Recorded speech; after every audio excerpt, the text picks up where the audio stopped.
Welcome to Valencia's magnificent cathedral, an ancient sun-washed sanctuary filled with relics, legends, and hidden corners that most visitors never find.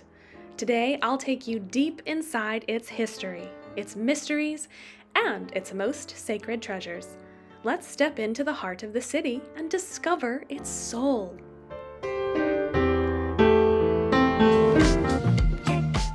I'm Kelsey, and if you love to explore, you're in the right place. The story of Valencia's cathedral begins in the 13th century, after King James I conquered the city from Moorish rule in 1238. The site had already lived many lives, first as a Roman temple, then a Visigothic church, later transformed into a grand mosque during Islamic rule. When construction began on the new cathedral, it didn't erase these earlier layers, it absorbed them. Builders worked for centuries, and their changing tastes became part of the cathedral's unique charm. Romanesque fragments hidden in old doorways, soaring Gothic naves with ribbed vaults, Renaissance chapels, and Baroque splashes of gold and drama. The cathedral grew like a living organism, shaped by war, prosperity, earthquakes, and devotion. Even today, you can feel the city's entire history contained within these walls, an architectural timeline carved in stone.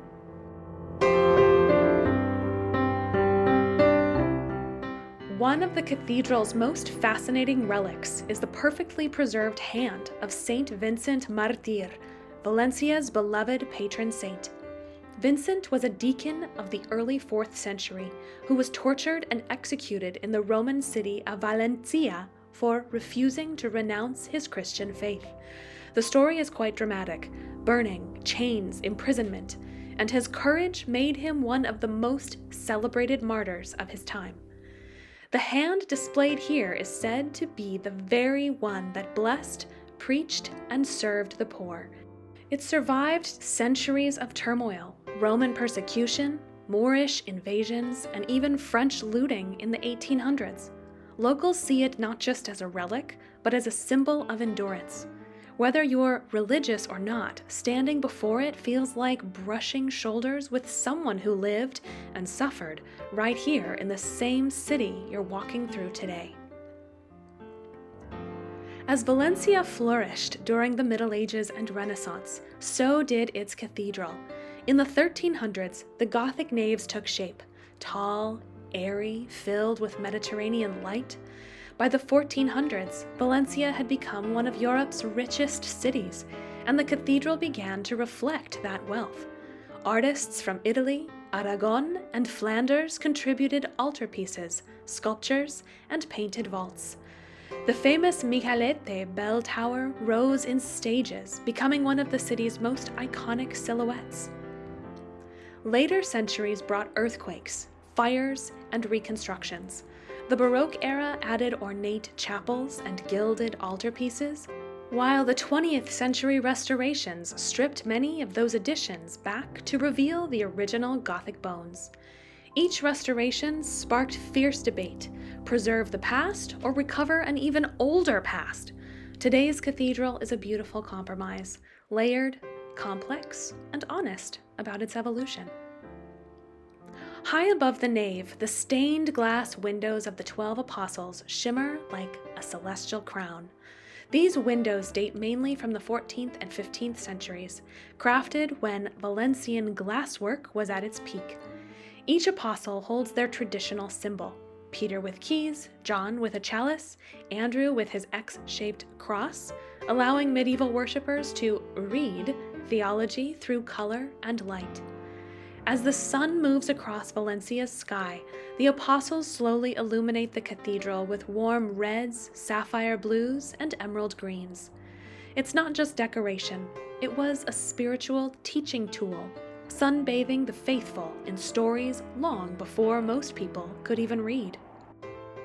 Radiating from the sides of the cathedral are constellations of chapels, each one a miniature world of devotion. Some were founded by noble families, others by religious orders, and each has its own personality. You'll find Renaissance altarpieces, Gothic arches, Baroque goldwork, and quiet corners where candles flicker against centuries-old stone. These chapels are the heartbeats of the cathedral, small, intimate spaces where generations prayed for protection, healing, love, and hope. Today, we'll explore several of the most captivating ones, so let's keep going. The Chapel of Saint Joseph honors the quiet protector of the Holy Family, and its atmosphere reflects his gentle role. Soft, earthly tones, carved wood, and peaceful imagery invite visitors to pause. The altarpiece shows Joseph with carpenter's tools cradling the infant Jesus, an unusual but touching focus, since medieval art rarely highlighted him. The chapel also served as a devotional space for local guilds, especially artisans who saw Joseph as their patron. Over time, donations from these workers added statues, silver pieces, and candles, turning this chapel into a tribute not just to the saint, but to the dignity of everyday laborers. This is the Chapel of Saint Francis of Borja. Saint Francis of Borja, a Valencian nobleman turned Jesuit saint, gives this chapel its dignified, intellectual atmosphere. Borja was a duke, a viceroy, and later the third superior general of the Jesuits, a man who traded immense power for spiritual humility. The chapel's art reflects his dramatic life, portraits in deep shadows, Jesuit symbols, and imagery of conversion and renunciation. The Jesuits valued education, so this space once hosted scholars, clerics, and students who studied by candlelight, seeking wisdom and discipline. The quiet gravity of the chapel still feels like a sanctuary for deep thought. This is the Chapel of St. Peter. The Chapel of St. Peter is one of the cathedral's greatest artistic treasures. Its Gothic architecture frames the space with elegant pointed arches and ribbed vaults that soar overhead like branches of a stone tree. But the real magic lies in its Renaissance frescoes and paintings, considered some of the most exquisite in Valencia.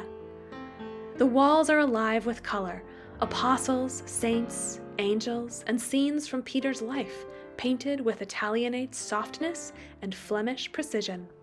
You'll notice rich lapis blues, glowing gold tones, and draped fabrics that seem to ripple with movement. Renaissance artists adored storytelling, and they captured Peter at his most human, brave, flawed, and devoted. Look closely at the architecture, and you'll see the harmony between structure and art. The ribs of the ceiling guide your eyes upward, directing your attention to heaven. Niches and arches frame the paintings like windows to another world. Even the smallest details, floral carvings, choir stalls, wrought iron grills, show Valencia's blend of Mediterranean charm and Northern European craftsmanship. Standing here feels like stepping into a box of faith and artistry, where every brushstroke whispers stories that have survived half a millennium.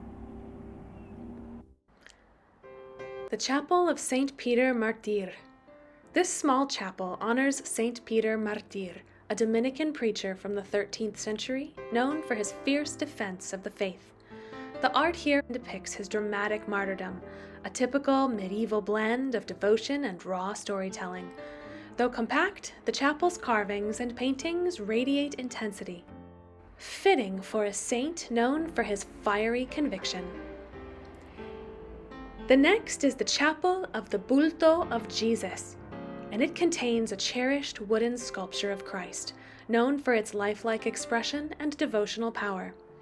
Bulto refers to a three-dimensional figure, and this one has been carried in processions for centuries. Its gentle, sorrowful gaze invites reflection, and its worn surface tells the story of countless hands that touched it in prayer.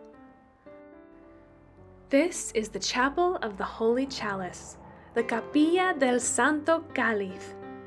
Before reaching the chalice itself, let's take a moment to observe the chapel's architectural language.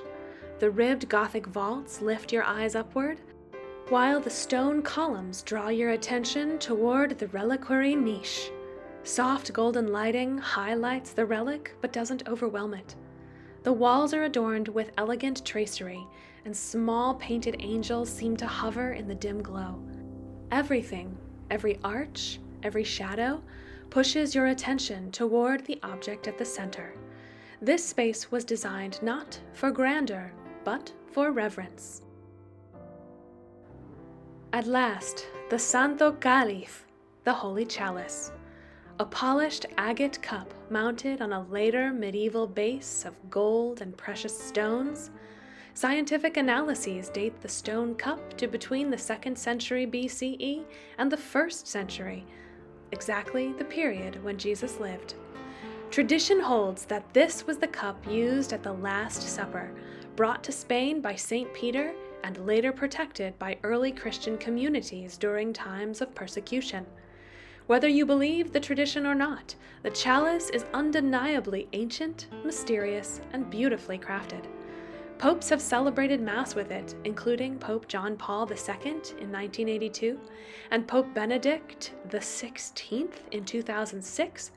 It remains one of the world's most compelling relics, drawing pilgrims from every corner of the globe. What makes this chapel unforgettable isn't just the chalice. It's the emotional weight the room carries, the interplay of gold, stone, shadow, and silence that creates a powerful sense of timelessness. Candles flicker across the reliquary, casting soft reflections on the polished agate cup. Every visitor reacts differently. Some feel awe, others curiosity, and many are simply moved by the idea of standing close to an object that has inspired legends for nearly 2,000 years. This chapel reminds us that faith, art, history, and mystery often overlap in the most unexpected ways. Valencia's cathedral is far more than a collection of chapels and artifacts. It is a living archive of the city's heart. From Roman stones to Gothic vaults, from martyrs' relics to Renaissance frescoes, every corner tells a story of resilience, devotion, and transformation. Whether you come for architecture, spirituality, art, or pure curiosity, this cathedral rewards you with something unforgettable. Thank you for exploring it with me. If you enjoyed this journey, don't forget to like, subscribe, and join me for more deep dives into the world's most magical places. Let me know your thoughts in the comments below.